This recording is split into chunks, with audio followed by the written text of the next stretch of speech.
আপনারা যদি সি ফুডের পাশাপাশি ইফতারের প্লেটে ট্রাই করতে চান তাহলে আজকের ভিডিও আপনার জন্য। কিন্তু গিয়েছিলাম গাজীপুরের বেস্ট সি ফুডের সন্ধানে, যাবার পর আমার চোখ পড়লো তাদের রমজানের প্লেটারে। এত সুন্দর প্লেসে বসে যদি সি ফুড প্লাস রমজানের প্লেটে ট্রাই করতে চান তাহলে ব্যাপারটা কেমন হয়। Hello everyone, it's me Sharna, welcome to another blog video. এদিন গিয়েছিলাম সি প্যারাডাইসে, যেখানে আপনারা এই রমজানের 3টি প্লেটার পেয়ে যাবেন। আমরা এখানে নিয়েছিলাম প্লেটার 1, যেটার প্রাইস ছিল 380 টাকা, আরো ছিল প্লেটার 2, যেটার প্রাইস ছিল 480 টাকা, আরো ট্রাই করেছিলাম তাদের প্লেটার 3, যেটার প্রাইস ছিল 580 টাকা, আরো ট্রাই করেছিলাম তাদের কাঁকড়া ফ্রাই, যেটার কথা কি আর বলবো, এটার কোনো তুলনাই হয় না।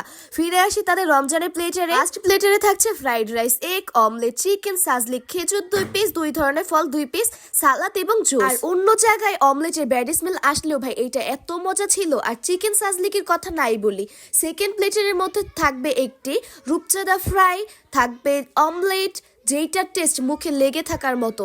থার্ড প্লেটারের মধ্যে থাকছে fried rice, egg omelette, chicken shashlik, রূপচাঁদা ফ্রাই, খেজুর 2 পিস, 2 ধরনের ফল 2 পিস করে, আরও থাকছে প্রতিটি প্লেটারের সাথে সালাদ আর জুস। আর পরিবার কিংবা ফ্রেন্ডদের সাথে বাইরে ইফতার করতে চাচ্ছেন তাদের জন্য সি প্যারাডাইস একদম পারফেক্ট, যেখানে শুধু রমজানের প্লেটার নয় সি ফুডও ট্রাই করতে পারবেন। আর এই লোকেশনটা কিন্তু হচ্ছে Joydebpur Amtoli eco carnival court, Shahin মামার চায়ের অপোজিট সাইডে সি প্যারাডাইস।